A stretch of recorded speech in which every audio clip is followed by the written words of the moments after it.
Hey, scholars. Let's talk about supply chain management. First off, what is a supply chain?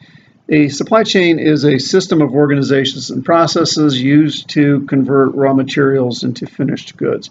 Now, that system of organizations and processes is primarily going to be made up of organizations and processes outside of your own organization. Not necessarily, but usually when we talk about a supply chain, we talk about going outside of your organization to have somebody else who can do it better, faster, cheaper than you can. They have a comparative advantage over you. You buy from them, they deliver to you. You do what you do best, they do what they do best. A couple of good examples of supply chain that we talked about in class. Probably the best example of an organization that really uses supply chain well is Walmart.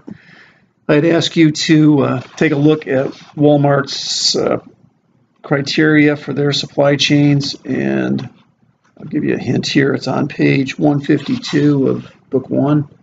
So look on 152, and it goes through the things that Walmart insists on for their suppliers. Of course, without their suppliers, you don't have a Walmart because they don't produce anything. So it's critically important to them that they manage their suppliers well. Another great example is the automobile industry, where, as I've said, primarily what they are is engineering firms right now that design a product, and then maybe Honda that makes their own motors, and then there's different organizations that have enough skill and expertise, and they're efficient enough at producing various components of the automobile that they do it themselves. But for the most part, they farm them out to suppliers who produce everything from doorknobs to windows to chairs, seats, whatever. And then the automobile company essentially is the assembler of those components.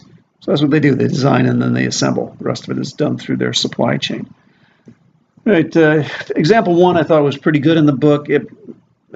Basically, let's say you're an operations manager. Your boss comes to you and says, "Hey, you got to work with me here to improve profitability of the business. We're shooting for a 50% improvement in profit next year. What can you do for me?" Operations managers usually don't drive revenue. That's more the realm of product marketing and sales. So you can maybe say my quality of my product will improve so they can sell more of it. But for the most part, what you're going to do is you're going to say, I can reduce my cost. The cost that an operation manager usually controls are going to be the cost of goods sold.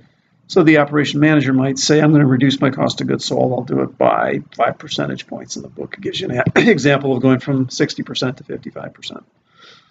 And how are you going to do that? Well, you may be able to buy things cheaper from others, but probably the place where most operation managers are going to start is to look at their supply chain and things that they're producing that they shouldn't be producing that they can have done cheaper someplace else. So, great example, I thought, in the book there. Page 447 in the book, it talks about the 6 sourcing strategies. Many suppliers, few suppliers, no suppliers, vertical integration. Spent quite a bit of time talking about that. That's where you're producing most everything yourself. Joint ventures, virtual companies. My company's a virtual company. I'll go in and I'll do CFO work for a business, and so they don't have to have their own CFO. So I'm more of a virtual company in there. In my book, and again, it's book 1, chapter 6 is all about supply chain. I talk a lot about electronic ordering, and I talk about how that's actually done and accomplished. I'm trying to find the page number here for you. It starts on page 141 and goes on to 142. We have ERP, Enterprise Resource Planning, software that supplies management information to all internal and external organizations. They use it to place orders, things like that.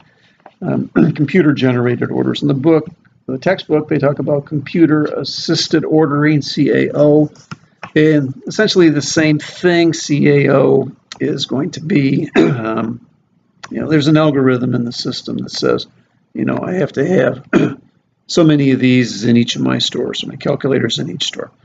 You can have stuff called safety stock, which we'll talk about when we get into the inventory chapter.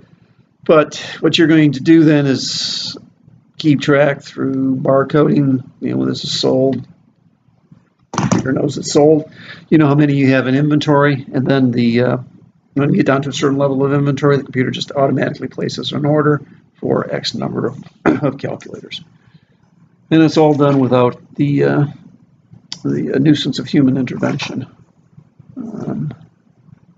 Talked a little bit about logistics. Logistics, of course, primarily shipping, getting things from point A to point B. It is a whole study in and of itself. If you're interested in logistics, you take classes in it.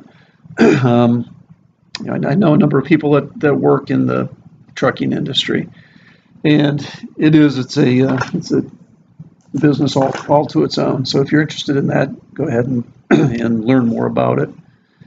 On example 3 on page 462, we talk about something called the inventory turnover. So what is inventory turnover? It essentially says, how often is my inventory turning over? Do you want it to turn over more or less? Well, you want it to turn over more. That would mean that you're carrying it for a lesser time period. Calculation is pretty simple. The calculation is basically cost of goods sold divided by the average inventory investment for the period. And that's going to give you the inventory turn. The higher the number, the more we like it. If you have an inventory turn, say you got cost of goods sold of 100, and your average inventory is 50, you've got an inventory turn of 2. But then as you're sitting with half of the inventory that you're going to sell all year at all times.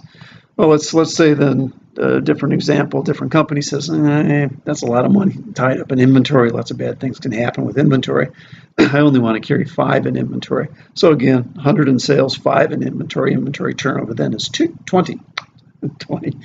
And so it's better for the organization, presuming you're not running out of inventory and not being able to fulfill customer orders. So that's about it on inventory control.